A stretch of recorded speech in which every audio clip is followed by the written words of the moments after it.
صالحة مقبولة وإلى حضرة النبي سيدنا ومولانا محمد صلى الله عليه وآله وصحبه وسلم بسر الفاتحة. أعوذ بالله من الشيطان الرجيم. بسم الله الرحمن الرحيم. الحمد لله رب العالمين الرحمن الرحيم مالك يوم الدين. إياك نعبد وإياك نستعين. اهدنا الصراط المستقيم صراط الذين أنعمت عليهم غير المغضوب عليهم ولا الضالين آمين. السلام عليكم ورحمة الله وبركاته. الحمد لله رب العالمين. الحمد لله نحمده ونستعينه ونستغفره ونعوذ بالله من شرور أنفسنا ومن سيئات أعمالنا. من يهد الله فلا مضل له ومن يضلل فلا هادي له. أشهد أن لا إله إلا الله وحده لا شريك له وأشهد أن سيدنا محمدا عبده ورسوله لا نبي بعده. اللهم صل وسلم على سيدنا محمد مفتاح باب رحمة الله عدد ما في علم الله صلاة وسلاما دائمين بدوام ملك الله وعلى آله وصحبه ومن والاه ولا حول ولا قوة إلا بالله. سبحانك لا علم لنا إلا ما علمتنا إنك أنت العليم الحكيم. رب اشرح لي صدري ويسر لي أمري واحلل عقدة من لساني يفقه قولي. Amma ba'd. Alhamdulillah, segala puji bagi Allah Subhanahu wa taala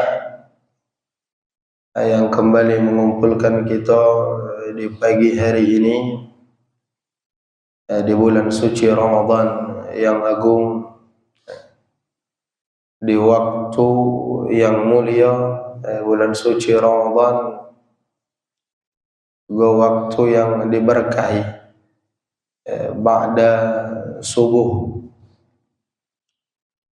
dan juga dalam perkumpulan yang disebut oleh baginda Nabi Muhammad sallallahu alaihi wasallam sebagai taman-taman surga.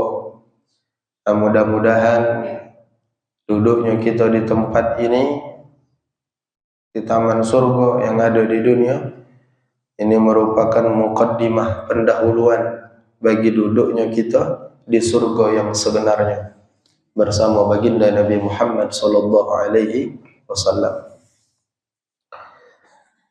Sama apa suara ku agak anu parau-parau itu. Baru balik malam nih. Pagi ini langsung ngaji. Tak apa-apa, langsung gas. Iya, apa sayang kita terlewat fadilah yang sangat besar. Baginda Nabi Muhammad SAW ngomong dengan para sahabat, kata Nabi, idza marartum bi riyadil jannah farta'u. Kalau kamu itu lewat di taman surga, farta'u, singgah, bersenang-senanglah, ragap-ragaplah di situ. Nabi merintahkan kepada kita, kalau lewat di taman surga, singgah.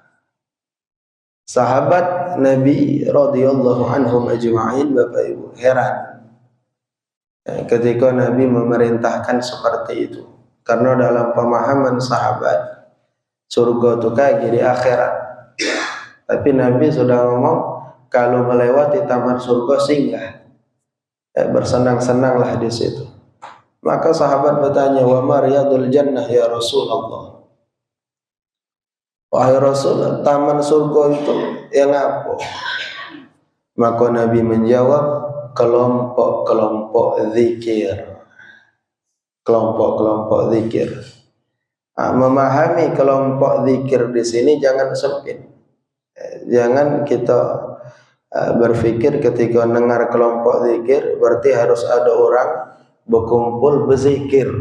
maco istighfar, tasbih, tidak seperti itu. Bahkan secara gamblang Imam Atha sebagaimana yang dikutip oleh Al-Habib Muhammad bin Husain Al-Habsyi dalam kitab Fathul Ilah, ketika beliau ditanya apa maksud kelompok zikir itu, beliau menjelaskan dengan gamblang bahwa kelompok zikir yang dimaksud oleh baginda Nabi SAW dalam hadis itu majlis perkumpulan di mana di situ kalian mempelajari halal dan haram. Kalian mempelajari tentang bagaimana sholat, bagaimana puasa, bagaimana jual beli. Itulah majlis zikir yang dimaksud oleh Nabi SAW. Kita diperintahkan untuk singgah. Majlis untuk belajar halal dan haram itu tak lain dan tak bukan Bapak Ibu, majlis fikih.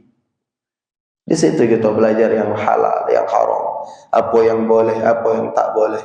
Maka alhamdulillah duduknya kita saat ini adalah di taman surga yang dimaksudkan oleh baginda Rasulullah SAW. Betapa banyak orang yang rindu Bapak Ibu dengan taman surga yang jauh, rindu dengan raudhah yang ada di Madinah.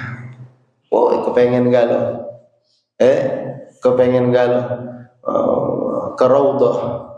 Ma baina baiti wa minbari raudhatun min riyadil jannah, kata Nabi. Antara rumahku dan mimbarku ada taman surga. Oh, rindu galau gitu, kepengen ke situ. Tapi sedikit orang yang rindu di taman surga yang parah. Rindu yang jauh, taman surga parah, rumahnya tak ada rindu. Majelis ilmu, majelis ta'lim. Jadi tak baca raudhah yang jauh, raudhah yang parah dulu. Kalau mujur raudhah parah, kalau hadir kayak datang ke raudhah yang jauh. Dan kita juga berharap Bapak Ibu duduknya kita saat ini di taman surga yang ada di dunia ini menjadikan kelak kubur kita sebagaimana yang sering kita doakan itu untuk orang-orang yang telah meninggal. Allahumma ja'al qabrahu raudhatan min riyadil jinan. Ya Allah, jadikanlah kuburan orang ini, kuburannya sebagai taman daripada taman-taman surga, insyaallah. Amin ya rabbal alamin. Bapak Ibu yang dimuliakan Allah Subhanahu wa taala,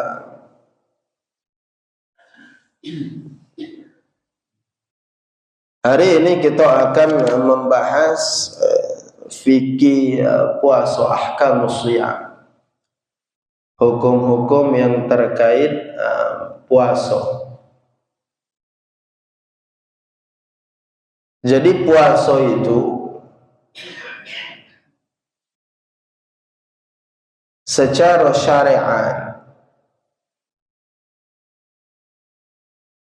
secara lughah wa huwa shaum ma'nahu lughatan, makna puasa secara bahasa itu al-imsak, menahan diri dari apapun, anta'amin, dari makan, au kalamin, dari ngomong. Itu secara bahasa termasuk puasa. Jadi mana ada orang diam, tanda-tanda ngomong, nahan diri, puasa ngomong, ada puasa ngomong secara bahasa. Dan ini sebagaimana yang dilakukan oleh sahabat Nabi Abu Bakar As-Siddiq radhiyallahu anhu. Abu Bakar itu Bapak Ibu oleh takut di mulut ikan nih, bahaya, mulut nih bahaya. Tidak jarang beliau itu memasukkan kerikil-kerikil ke batu, kerikil-kerikil ke mulut batu, dimasukkan di mulut agar ngerepet. Jadi bagus kamu nak nerapkan mengingat. Mula tak ketahan, nak ngomong ke orang. Coba masukkan koral di mulut, apa gontoh. Kalau mujur diam juga. Bahaya mulut ini. Jangan sampai ibadah puasa kita rusak oleh mulut. Kam min sha'imin Betapa banyak orang yang puasa, kata Nabi, laisa lahu min siyamihi, tak boleh apa-apa dari puasanya illa al-ju' wal 'atash, kecuali boleh lapar wae, boleh haus wae, pahala tak dapat. Puasa ya ngomongkan orang masih laju. Itu dijaga betul mulut kita. Secara bahasa puasa itu imsak, menahan dari apapun itu. Tapi secara syar'an apa itu puasa? Imsakun, menahan diri an muftirin, dari perkara-perkara yang membatalkan puasa. Maka kita perlu tahu perkara-perkara yang membatalkan puasa itu yang apa baik. Hari ini kita bahas imsakun an muftirin, menahan diri dari perkara yang membatalkan puasa biniyatin makhsusah, dengan niat yang khusus.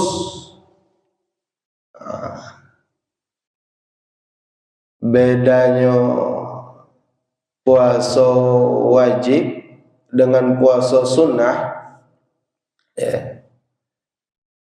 Kalau puasa wajib itu wajib niatnya itu di malam harinya sebelum subuh, puasa wajib.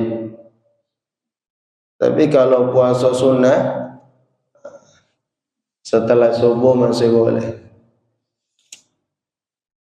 Puasa sunnah. Pertanyaannya bagaimana misal ada orang lupa berniat puasa, balik dari tarawih misalnya, kejadian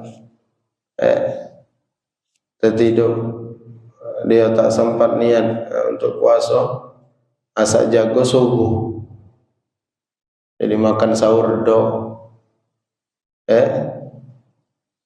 dia lupa. Bagaimana orang tadi? Apakah dia tetap harus puasa? Dia di hari itu, Bapak Ibu, yajibu alaihil imsak, tetap wajib untuk imsak, nahan diri dari makan minum, lihurmatil waqti, untuk menghormati waktu puasa itu, menghormati bulan suci Ramadan. Lam yuhsab lahu dzalikal yaum, tapi tak dihitung puasanya hari itu. Jadi puasa dianggap puasa do, tapi makan dengan minum tak boleh. Nah, ini perlu diperhatikan. Banyak orang yang karena do puasa, ya memang danian nak puasa, jadi makan minum sekendaknya, haram hukumnya. Haram hukumnya. Dia tetap tak boleh makan minum di hari itu. Makan minum tak boleh, puasanya ndak dihitung, ndak dianggap puasa, ndak berniat. Tak ada berniat. Itu yang lupa, apalagi yang sengaja tak puasa. Sengaja tak puasa. Dan kita jangan berpikir dosa makan minum di siang hari bulan suci Ramadan itu ngitungnya saya kok borongan aja gitu. Aku hari ini nak puasa, jadi makan minum sekendaknya hari itu aja kita hitungan dosanya saya kok dosa dak puasa hari itu. Oh, tak ada baik itu ngitung tiap kali makan minum berdosa. Makan nasi sesuapan berdosa. Nyuap pula sekali lagi berdosa pula. Jadi baik itu. Bukan tempat borong, kan ngitung sehari, tak ada itu. Maka harus diperhatikan. Iko ialah makan minum bercuma, depan orang. Maka guru kami dulu mengingatkan Bapak Ibu, hati-hati, termasuk yang mengurangi keberkahan puasa kita itu. Kesempurnaan puasa kita menjadi berkurang. Ngapa? Puasa kita akan melipat bukan di orang tak puasa. Hati-hati nak belanja di simpang 4 tu banyak yang berjualan, lihat-lihat. Nak aku pesan dengan orang rumah apa nak belanja Pak Anto, lihat-lihat aja ku. Men orang tu tak puasa, nguk murah nguk lemak tak usah beli. Harus begitu Bapak Ibu. Kita harus sempitkan rezeki orang-orang seperti itu. Itu enggak syariat. Iko macam mau makan, merokok kopas kepus. Ya Allah, hati-hati Bapak Ibu. Yang baik itu hati-hati. Jadi ada orang Yahudi, seorang Yahudi mati masuk surga. Nanti kau bawa Yahudi mati masuk surga. Jadi baik Yahudi ini, aku lupa Yahudi atau Nasrani, yang jelas non Muslim. Narwana anaknya, yang pas puasa makan bercemok, depan orang. Mereka hidup di lingkungan kaum muslimin, orang Islam. Ditariknya anaknya tadi, pukulinya, digebuknya. Kurang ajar juga orang puasa. Padahal wajar budak tadi tak puasa, bukan orang Islam. Bapaknya nak marah. Hormati juga orang lagi puasa. Ternyata bapaknya ikut nih Bapak Ibu, di akhir hayatnya dia syahadat tanpa sepengetahuan orang. Dapat hidayah, Pak, dekat-dekat nak mati itu. Dapat hidayah, akhirnya dia mati itu, mati dalam keadaan Islam. Belum sempat beramal, mayang belum sempat. Baru syahadat baik. Baik itu dia syahadat mati. Masuk Islam. Mati dalam keadaan husnul khatimah, masuk surga. Nah, belajar dari kisah ini kata guru kami, kalaulah menghormati syiar Allah, menghormati bulan suci Ramadan bisa menyebabkan seseorang itu husnul khatimah, berarti sebaliknya. Mafhum mukhalafahnya berarti sebaliknya. Kalau ada orang yang tak menghormati syariat, tak menghormati puasa di bulan suci Ramadan, maka kemungkinan mati su'ul khotimah. Mati su'ul khotimah. Orang puasa merokok kepas kepus pinggir jalan, tengah jalan ujinya pakam dah puasa. Yang model itu mati su'ul khotimah kalau dia tak bertobat kepada Allah. Bisa jadi Bapak Ibu orang-orang menganggap di sekeliling dia orang ini mati Islam, jadi diperlakukan secara Islam, dimandikan, dikuburkan, disolatkan, tapi mereka tak tahu ternyata matinya su'ul khotimah. Pas detik-detik nak nazak tu imannya lepas, tak ketahuan. Kita tak ketahuan. Hati-hati. Disebutkan dalam kitab Sabilul Iddikar banyak kejadian orang lepas iman karena tak menghormati syariat. Yang galak meninggalkan sholat, yang galak meninggalkan puasa. Itu ketika mereka nazak itu, orang lain tak tahu imannya lepas. Leko dimayangkan, apa yang dimayangkan itu bukan Islam. Tapi tugas kita yang hidup ini tak perlu kita memastikan orang tu bagaimana keadaan dia ketika nazak. Kalau zahirnya mati Islam tak tahu kita, dia murtad, terus wajib kita solatkan. Jadi jangan sudah aku ngomong laju nak bagaimana macam itu, jarang orang kita mayangkan tu. Lepas imannya dan nak tak ada syariat, tak ada nuntut kita nak tahu yang terbiji terumwa itu tak ada. Apa zahirnya Islam mayangkan. Urusan dia hanya mati dalam keadaan Islam atau tidak di sisi Allah, itu urusan Allah. Ngeri. Maka harus dijaga betul. Jadi puasa ini menahan diri dari segala yang membatalkan puasa dengan niat yang khusus. Dari mulai terbit fajar shadiq sampai tenggelamnya matahari. Nah, sekarang Bapak Ibu rahimakumullah, kita wajib tahu perkara-perkara yang membatalkan puasa apa baik. Mudah ngenang aja. Perkara yang membatalkan puasa itu ada 9. Maka kamu tiap aku ngaji kamu kenyu angko. Kenyu angko. Apa dinyu angko tuh lemak, ngapalnya lemak. Yang membatalkan wudhu sekian. Yang membatalkan puasa sekian. Apa tahu di angko tuh? Tertuju kurang, ada kurang sekok. Ngapa? Lemak ngapal kenya. Maka hari ini walaupun tak dapat galau apa yang ku sampaikan, paling tidak keluar dari masjid ini tahu ujuran berapa perkara yang membatalkan puasa. Milan. Ya nggak apa ujuran Milan tuh. Nah, dolar tahu lupa. Tahu Milan tuh jadilah. Kenangan angko Milan. Cuma tahu siapa pasangin nomor. Pasangin Milan. 4 angko jangan pasangin Milan. Oh, apa orang gila nomor tuh tahu? Orang gila nomor tuh segala. Terlihat orang kebakaran rumah, melihat nomor rumah. Wow, galonya dipasang. Baik, perkara yang membatalkan puasa 9. Satu,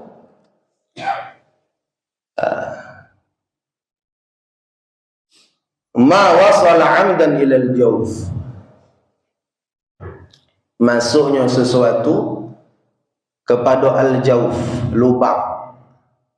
Lubang di siku ada 5, Bapak. Lubang tu 5. Masukkan sesuatu ke dalam 5 lubang itu batalkan puasa. Apa baik lubang itu? 1, mulut. 2, hidung. 3, telinga. 4, lubang depan. 5, lubang belakang. Jadilah itu tak pula nanti biji terung ni adalah besar lah. Lubang depan, lubang belakang.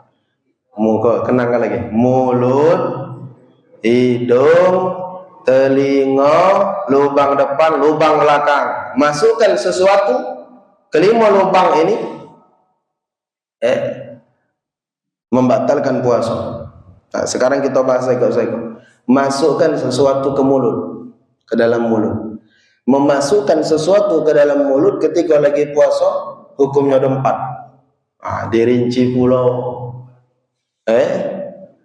Masukkan sesuatu ke dalam mulut ketika lagi puasa hukumnya ada 4. 1, hukumnya haram. Kapan itu? Kita masukkan sesuatu ke dalam mulut ditelan. Haram jelas. Ini hukum yang pertama. Hukum yang kedua, makruh.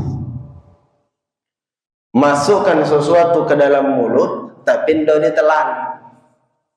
Nah itu makruh. Kamu sedang puasa ngulum-ngulum apa? Ngerti. Agak mengulum gontong. Tak kena ada tuh yang ngulum gontong. Atau yang apalah dimasukkan ke dalam mulut, dimain-mainkan di mulut, tidak ditelan, itu hukumnya makruh.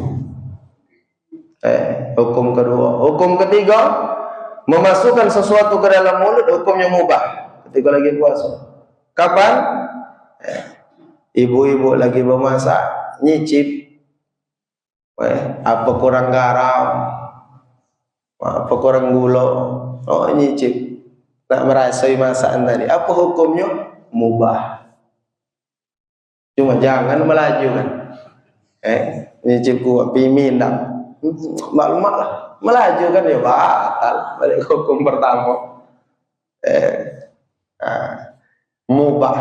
Yang ketiga. Yang keempat, hukum masukkan sesuatu ke dalam mulut, hukumnya sunnah ketika lagi puasa. Yang apa? Berkumur ketika wudhu. Jadi jangan salah Bapak Ibu, berkumur dalam wudhu itu nak puasa, nak do puasa, hukumnya tetap sunnah, tak ada berubah. Aku pernah ngambil wudhu di samping orang, ini bulan suci Ramadan, aku berkumur, cuilnya udah ngambil lumayan, jadilah aja dang puasa berkumur. Oh, sunnah, bukan boleh, diserulian. Nah, jadi tak ada hilang status kesunahan berkumur ketika wudu lagi puasa. Yang bedanya itu dalam sunnah mubalaghah. Kalau lagi do puasa berkumur itu disuruh hoji nian, hoji. Oh, air itu diputar sampai dekat kerongkongan. Itu kalau lagi do puasa, sunnah mubalaghah. Kalau lagi puasa berkumurnya tetap sunnah, tapi mubalaghahnya hilang. Jadi berkumur itu sekedarnya baik, sekedarnya baik untuk mengambil kesunahan, tetap sunnah. Nah, jadi hukum masukkan sesuatu ke dalam mulut hukumnya 4. Ulangi lagi: 1 haram, 2 makruh, 3 mubah, 4 sunnah. Memasukkan sesuatu ke dalam mulut. Lubang pertama mulut, lubang kedua hidung. Batas masukkan sesuatu ke dalam hidung yang batal itu batas mana? Kata ulama Bapak Ibu, jari jemari gitu. Batasnya itu sebatas sejauh jari jemari pacak masuk. Kita tahu sana dipraktek kan? Batas itu pacak masuk. Itu berarti masih boleh masuk. Tapi kalau lewat dari itu, maka itu membatalkan puasa. Patokan jari jemari di hidung. 2, lubang kedua. Lubang ketiga, telinga. Nah, batas mana telinga yang boleh dimasuki? Itu sejauh yang pacak dijangkau oleh jari kelingking. Untuk telinga, sejauh yang pacak dicapai oleh jari kelingking. Jari kelingking kita masuk, batas itulah yang boleh. Lewat dari itu batalkan puasa. Berarti makai telinga itu, pakai apa namanya? Makai penyakit telinga itu dan puasa batal puasa? Batal apa tak? Dari kaidah ini? Batal. Ngapa? Dia pacak masuk melebihi area yang pacak dijangkau oleh jari kelingking. Itu pendapat jumhur ulama, khususnya dalam mazhab Syafi'i. Walaupun ada dalam mazhab Syafi'i ulama yang berpendapat tidak batal makai penyakit telinga itu, dan bukan sembarang ulama. Siapa? Imam Ghazali. Imam Ghazali ngomong tak ada batal, tak ada batal. Cuma kata guru kita, pakailah pendapat mayoritas ulama. Mayoritas ulama mengatakan batal. Bagi yang pernah oleh tak tahu tadi, macam aku mana terasa puasa hobi aku kalau juga ke telinga dan puasa, sudah ndo batal. Ngapa ngambil pendapat Imam Ghazali? Cuma ke depan kok jangan lagi. Jangan lagi. Itu lubang yang ketiga, lubang telinga. Lubang keempat, lubang depan, lubang kelima, lubang belakang. Dah jadilah itu baik. Tak usah nak dianukan gitu. 1 yang membatalkan puasa, memasukkan sesuatu ke dalam 5 lubang. Amdan, dengan sengaja. Mantak sengaja do batal. Dong puasa makan hoji, odakan bubur, udah terkena aku puasa aja. Mana sudah rezeki, rezeki namanya lupa. Cuma jangan lupa-lupaan. 1. Sekarang perkara kedua yang membatalkan puasa, al-qai'u, muntah amdan. Al-qai'u amdan, muntah dengan sengaja, itu membatalkan puasa. Ada kalimat sengajanya masih. Ada jadi orang muntah tak sengaja. Ada. Sedang bermobil muntah, mabuk. Itu sengaja apa dah? Tak sengaja, tak kena. Ada orang sengaja nak bermobil agar mabuk. Bawa nak bermobil tu ngapa agar mabuk? Tak kena. Masuk akal. Apa orang mabuk ada mobil tak sengaja. Dia tuh udah kepengen mabuk. Ya tak lemak mabuk tuh mau ada mobil tuh. Itu muntah yang tak sengaja. Boleh, tak ada membatalkan puasa. Cuma bagi orang seperti ini Bapak Ibu, ada syaratnya, puasanya tak ada batal. Sehabis muntah itu dia wajib untuk berkumur, segera berkumur. Kenapa harus segera berkumur? Minta maaf ini tak ada ngomong jijik kotor gitu menyampaikan hukum kan. Karena kalau muntah itu dalam mulutnya itulah bercampur dengan ludah. Khawatir ke kita telan. Maka yang tertelan itu bukan ludah yang murni lagi, ludah yang bercampur dengan najis. Muntah itu najis, maka membatalkan puasa. Jadi kalau dia muntah tak sengaja, habis itu cepat-cepat berkumur, baru puasanya udah batal. Bagaimana muntah yang sengaja? Ayo, bisa jadi ada orang lah tahu ada barang tuh busuk misalnya, akan dimambui, muntah dimambui. Nah itu tanah gawe tadi. Batal puasanya. Itu muntah dengan sengaja. Baik, dua perkara yang membatalkan puasa. Perkara yang ketiga, perkara yang membatalkan puasa al-wat'u amdan fil farji. Sekali lagi minta maaf barangkali dalam pengajian ini kami banyak menyampaikan hal-hal yang kurang itu semata-mata untuk menyampaikan hukum. Bersenggama, berhubungan suami istri di siang hari Ramadan, al-wat'u amdan, di kitab ini disebut amdan, bersenggama dengan sengaja. Walaupun jarang juga tak kena ada tak sengaja. Aku batal nih tak sengaja, jarang. Tapi mungkin secara pakai mungkin barangkali lupa. Hati-hati. Dan yang berhubungan suami istri di siang hari Ramadan konsekuensinya berat Bapak Ibu. Maka sebagian ulama bahkan ada yang memakruhkan nikah di bulan Sya'ban. Sebagian ulama memakruhkan nikah di bulan Sya'ban. Ngapa? Khawatir pengantin baru kalau batal. Itu konsekuensinya berat. Berhubungan di siang hari bulan Ramadan itu yang jelas berdosa. Dia kaki wajib qada, wajib bayar utang puasa itu, dan tak sampai di situ karena ini dosa besar dia kena kafarat. Kafaratnya yang apa? Puasa 2 bulan berturut-turut. Tak main-main. Puasa 2 bulan berturut-turut. Urutannya itu satu memerdekakan budak, kafaratnya itu.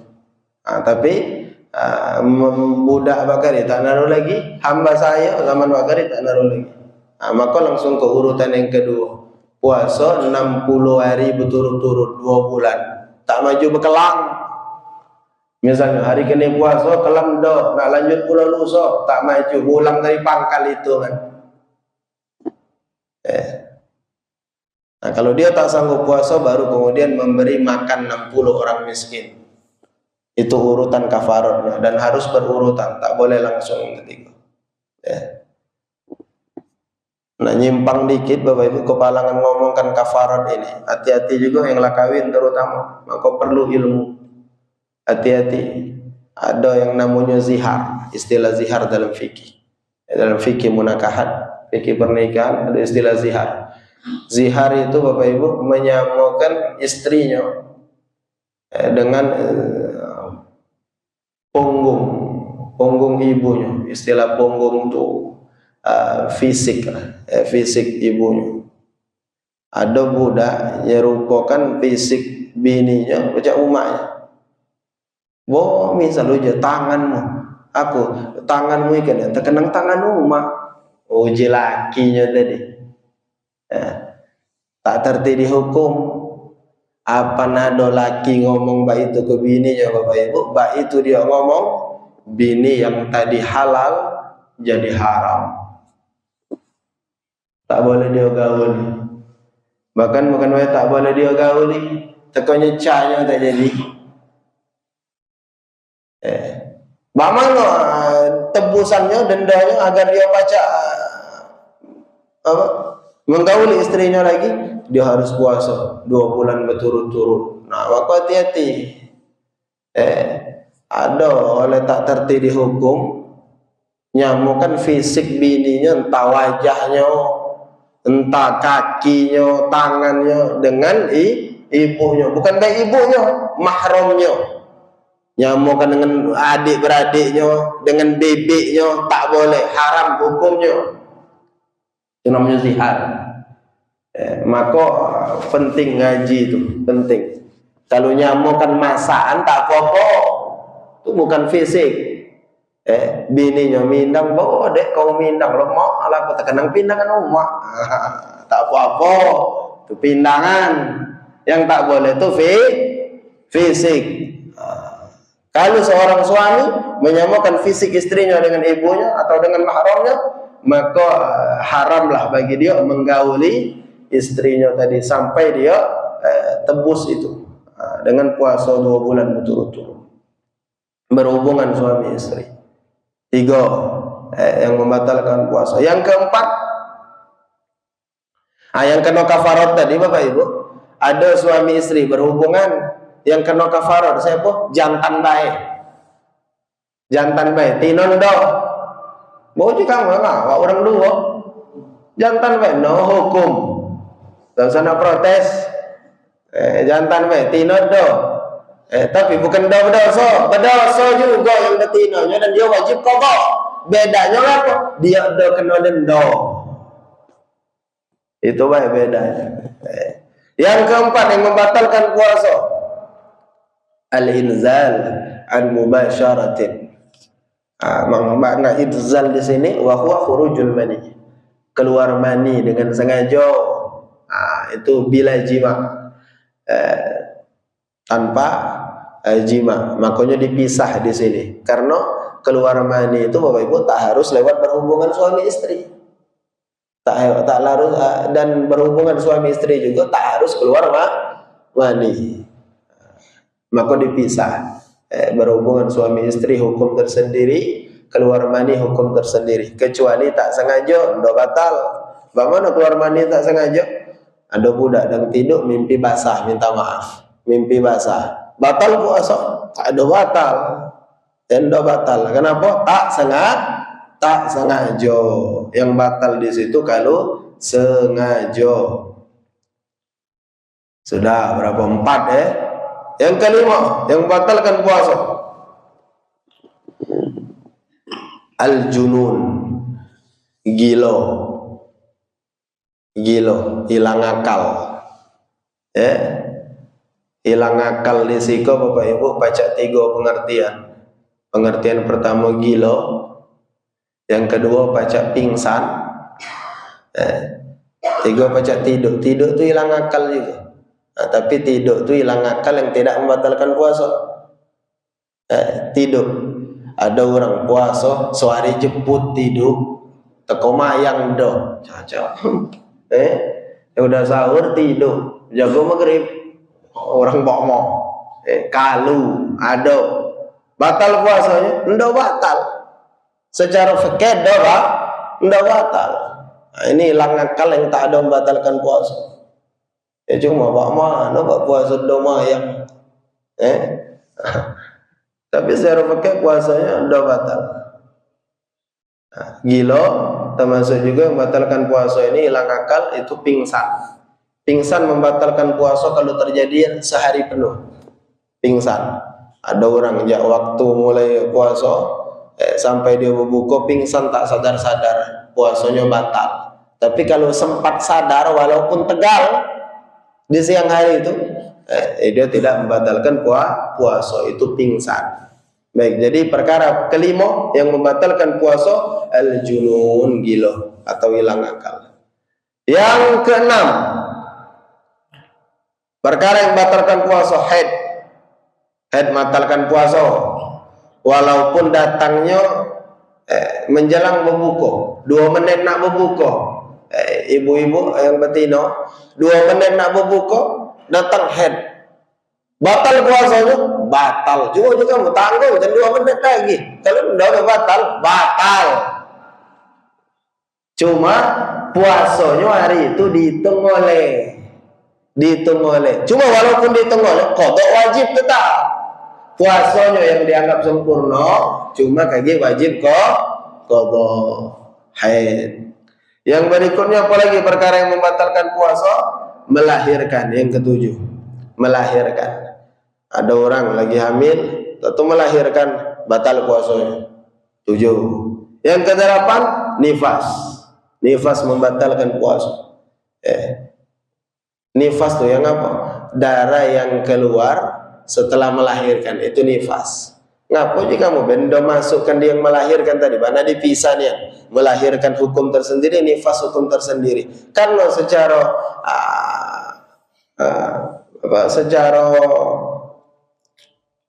hukum baca baik Bapak Ibu, ada orang melahirkan dan nifas, mungkin itu terjadi. Walaupun jarang, umumnya orang yang melahirkan itu dia nifas, tapi baca baik terjadi. Ada orang melahirkan tak ada nifas, maka dipisah.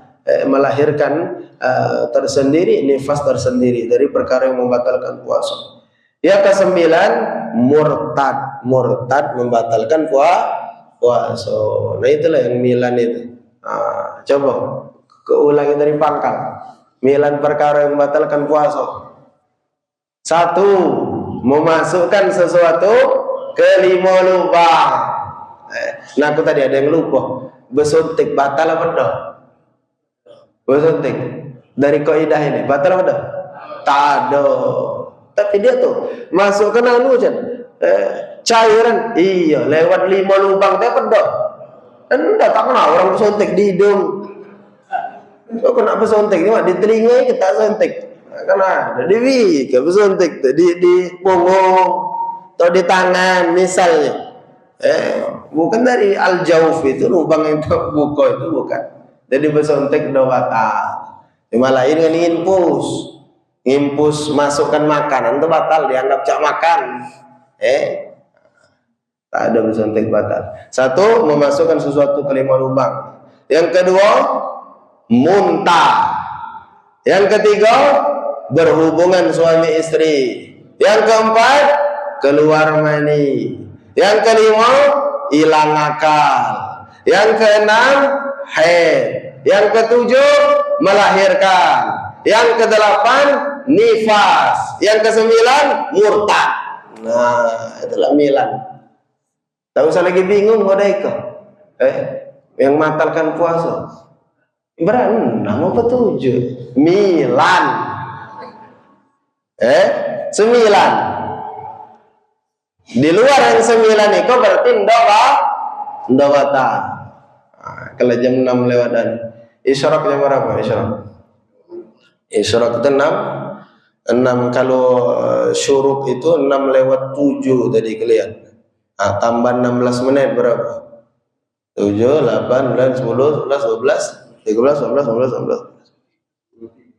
16, 23. 6 lewat 23 baru mayang. Dikit lagi ya. Habis itu kita langsung sholat isyraq. Dapat pahala haji umroh. Sempurna kata Nabi.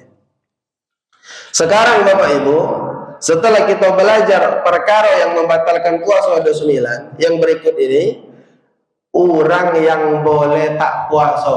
Siapa baik? Orang yang boleh tak puasa 9 orang pulau. Jadi milan kalau hari ini. Itulah juga tadi jangan pasangin nomor.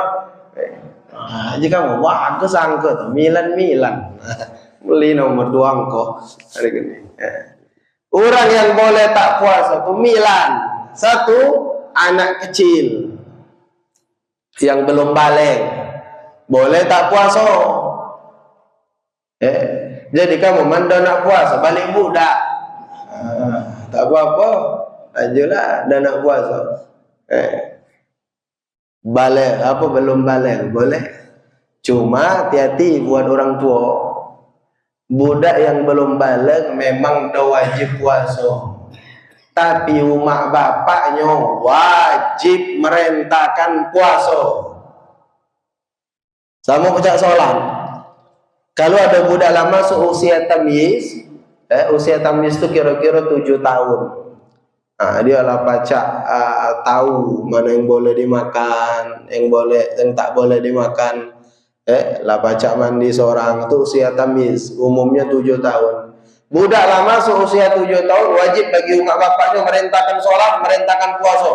Kalau dia tak ada merentahkan anaknya untuk sholat, untuk puasa, umat bapaknya berdosa. Nah, perkara ini banyak orang tak tahu. Dia menganggap mentang-mentang budak tu masih kecil, tahu-tahu saya suruh mayang, belum wajib. Donian budak tu wajib, umat bapaknya wajib merentahkan. Berdosa kalau dia tak ada merentahkan. Dan disebutkan dalam kitab Kasyifatus Saja, misal Syekh Nawawi, perintah di sini bahkan harus disertai ancaman. Jadi bukan nyuruh nak mayang lagi mayang. Baik itu baik, misalnya harus dipaksa mayang. Anak kita kecil kejerian, paksa bapak ibu mayang dulu, jangan tidur sebelum mayang. Nangislah dia, wajib suruh mayanglah dia bapak ibu. Kami pernah terlihat guru kami, anaknya masih kecil waktu itu, beliau balik dari majelis sampai ke rumah nanya budak-budak lah tidur belum, lah tidur, uji bininya lah mayang isak belum. Ke kamar dia jago punya paksa mayang suruh wudu. Ya namanya budak kecil, ndak tekan tu mayang aja beliau, ya mayang aja. Sudah kecil melihat ke Wiko bergaul lulu dulu kan lah guru kami kan memang wajib mayang. Sudah mayang sudah dibawa pulang kamar tidurlah. Itu benar nih itu. Urusan budak nak mayangnya tak benar, nak kelang-kelik, nak ngomong itu lain cerita. Karena budak terlalu wajib niat, umat bapaknya wajib nyuruh mayang, nyuruh puasa, wajib hukum. Budak kecil boleh tak puasa. Yang kedua, yang boleh tak puasa siapa? Orang gila. Jadi yang pertama mendana puasa, balik budak. Yang kedua gila, mendana puasa. Macam nak kuda nama saya ngilo. Kerana ada berdosa. Dua yang boleh tak puasa. Yang ketiga, orang sakit boleh tak puasa. Sakit di sini bapak ibu dibagi dua. Sakit yang masih ada kemungkinan sembuh. Yang kedua sakit yang tak mungkin lagi sembuh. Kalau sakitnya masuk kategori pertama yang mungkin sembuh, pacak waras sakit ini, maka dia boleh tak puasa. Baik itu dia waras, dia wajib qadha. Ada orang demam misalnya kayak kan bakal waras, lajulah tak puasa sakit. Tapi kayak baik itu dia hanya waras, ya dia qadha dibayar. Itu sakit yang pertama yang masih mungkin untuk sembuh. Sakit yang kedua yang tak mungkin lagi sembuh. Penyakitnya parah misalnya, tak waras lagi. Maka orang seperti ini boleh tak puasa dan dia tak ada kena qadha. Dia wajibnya fidyah. Itu sakit yang tak ada lagi harapan nak waras, dia fidyah. Termasuk di sini bapak ibu, ketidakmampuan orang sakit untuk puasa di sinilah. Di bagian ini ulama membahas bab mana puasa bagi pekerja keras. Nah ini penting untuk diperhatikan. Yang nukang, yang ngapok, boleh mereka tak puasa? Memang boleh secara fikih dengan syarat. Ada syaratnya. Di malam harinya dia tetap wajib niat puasa. Puasa bagi pekerja berat itu. Di malam harinya dia tetap wajib niat puasa. Kemudian dia baru boleh berbuka setelah uzur itu datang. Jadi tak boleh dari pangkal niat dah puasa. Ada orang nukang ngomong di bini, tahu saya jagokan sahur. Ya ngapa je bini? Kalau nak pegawai aja nya. Lebih niat dari malam dah nak puasa, haram hukumnya. Malam itu tetap niat puasa dan dia puasa niat. Puasa. Kapan dia boleh berbuka? Ketika uzurnya datang, lah tak kuat. Jadi jam 8 masih puasa, jam 9 masih puasa, pas jam 10, bah aku tak sanggup nak puasa itu. kena begawe, tak jadi urung, budak nak makan, nak rayo, baru boleh berbuka. Dan aturan berikutnya ngapa? Dia boleh berbuka, tapi seperlunya makan itu. Sekedar untuk memulihkan kekuatannya. Tak boleh juga makan tadi sekedar hati. Tak boleh. Dia makan itu sekedar untuk memulihkan kekuatan agar pacak begawe lah lagi. Tak boleh, dan tak boleh dia nak makan di depan umum. Kita lihat kali orang oleh pegawai tadi merasa dia tu boleh tak puasa. Dan nukang ngawekan rumah bercemok, makan, ngopi, ngudut. Haram hukumnya. Dan yang berikutnya apa? Puasa tu wajib diqadha. Bukan tak ada cerita lagi udah itu. Nak dibayar kayak gitu. Puasa dia udah puasa tadi. Tak kena umur ini hidup pegawai. Dan di sini Bapak Ibu diperbolehkan dia udah puasa itu ngapa? Dia begawe itu ketika pekerjaan ini begawe itu begawe yang tak jadi urung. Mendia tak begawe, tak makan orang di rumah. Nah itu boleh dia begawe. Membangun simpanan emas banyak dari simpanan emas. Ya cuma oleh tomak tadi begawe puasa, jadi batal, haram hukumnya. Ngapa? Begawe dia itu tak ada harus. Duitnya banyak, emasnya banyak, jual ke gaji kasir. Emas yang mahal ini, mahal kali. Tak boleh, kan dia duit naruh simpanan. Tiba-tiba begawe, karena dia begawe puasa jadi batal, haram hukumnya. Itu puasa, aturan puasa bagi pekerja berat. Baik, ulangi lagi tadi yang boleh tak puasa. Satu, orang budak kecil. Yang kedua, orang gila. Yang ketiga, orang sakit. Yang keempat, cepat jalan habis. Yang keempat, orang tua. Orang tua boleh tak puasa. Orang tua yang tak mampu lagi. Lah sepuh nian. Tak kau lagi nak puasa karena faktor umur. Boleh. Nah, dia tak ada wajib qadha. Tak ada qadha. Dia fidyah bagi orang tua. Karena orang tua itu sama cak sakit yang tak mungkin sembuh tadi. Apalah tua tak mungkin, muda pula. Apa tua tu ya laju tua. Enggak balik muda. Ini dia tak ada kena qadha tapi wajib fidyah. Yang keempat. Yang kelima, musafir. Musafir boleh dah puasa.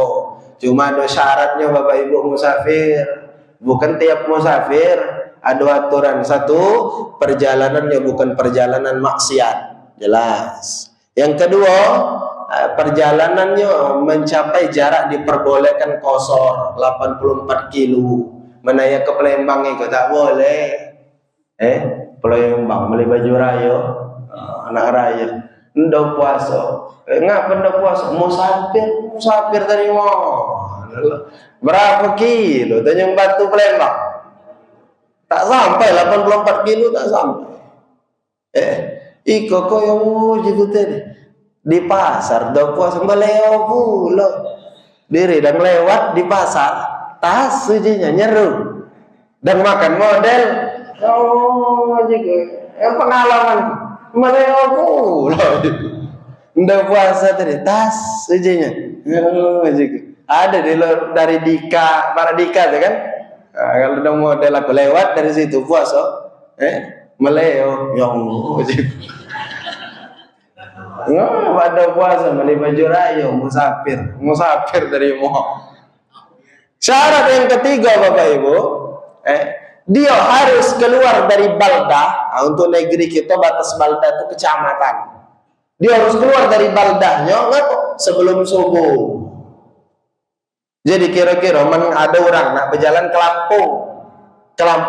Lampung mencapai jarak diperbolehkan kosor, mencapai Lampung. Berarti dia boleh tak ada puasa. Kaji dulu, lihat dia keluar dari rumah, keluar dari baldahnya itu sebelum subuh atau setelah subuh. Keluar dari rumah jam 6 pagi, lah subuh baru nak pergi. Dia hari itu wajib puasa. Wajib puasa. Tapi aku musafir, iya, tapi kau masih di baldah. Ketika subuh. Lain halnya dia nak berjalan ke Lampung sebelum subuh, misalnya subuh jam 4.30 misal, jam 4 dia lah di Muara Meranjat, boleh tak puasa hari itu? Lah keluar dari kecamatan sebelum subuh. Jadi ada aturan musafir itu. Tidak seluruh musafir boleh do puasa. 5 musafir. Yang keenam, yang boleh tak puasa orang hamil. Yang ketujuh, menyusui. Yang kedelapan, haid. Yang kesembilan, nifas. Sudah 9. Yang boleh tak puasa. Penutup jadi lagi. Kalau udah habis lah. Ngulangi lagi. Orang yang boleh tak puasa, 9. 1, budak kecil. Yang kedua, hilang akal, gila. Yang ketiga, orang sakit. Yang keempat, orang tua. Yang kelima, musafir. Yang keenam, apa tadi? Hamil. Yang ketujuh, menyusui. Yang kedelapan, haid. 9, nifas. Jadi oleh hari ini yang batalkan puasa 9, yang boleh tak puasa 9. Jadilah. Udah ngaji? Ada yang nak bertanya? Nifas tu kan 30 hari sebulan. Nak dibayar fidyah atau qadha? Nifas itu qadha. Sampai bisa ke 30 hari? Pokoknya berapa hari dia tinggal? Maka sejumlah hari itulah dia wajib qadha. Nifas 40 harian. Umumnya. Tapi nifas itu bisa sekejap, tegal. Jadi ada orang itu secara hukum dia nifasnya tegal. Setelah melahirkan keluar darah, dia itu udah. Itulah dihukumi nifas, sudah dihukumi nifas sudah. Itu minimalnya nifas. Tinggal berapa harinya dia nifas, ya sejumlah hari itulah dia wajib untuk qadha. Lain halnya Bapak Ibu kalau dia sampai terlewat tahun. Sudah dia nifas itu tahu bertemu puasa pula, belum diqadha, maka tak cukup dia qadha baik, wajib fidyah. Karena lah bertemu puasa pula. Itu insyaallah masalah fidyah ini kita bahas dalam pengajian berikutnya, detailnya. Waktu mengeluarkan fidyah kapan, berapa besaran fidyahnya. Insyaallah dalam pertemuan berikutnya. Jadi aku fokus ngaji kita bulan puasa ini dipekainya baik. Kayak gitu insyaallah Ustaz Iqbal Harun, beliau yang bakal bahas hikmah-hikmah yang lain insyaallah. Wallahu a'lam bishawab. Sudah kita langsung salat isyraq masuk. Langsung salat Nabi Sayyidina A'udzubillahi minasyaitonir rajim. Bismillahirrahmanirrahim. Alhamdulillahirabbil alamin. Allahumma shalli wa sallim ala sayyidina Muhammad wa ala alihi wa sahbihi ajma'in. Allahumma ighfir li ummati sayyidina Muhammad. Allahumma arham ummata sayyidina Muhammad. Allahumma astur ummata sayyidina Muhammad. Allahumma jibur ummata sayyidina Muhammad bi haqqi sayyidina Muhammad wa ali sayyidina Muhammad. Rabbana atina fid dunya hasanah fil akhirati hasanah wa qina adzabannar. Sallallahu alaihi sayyidina Muhammad wa ala alihi wasallam. Alhamdulillahirabbil alamin. Subhanakallahumma wa bihamdika asyhadu an la ilaha illa anta astaghfiruka wa atubu ilaik. Wassalamualaikum warahmatullahi wabarakatuh.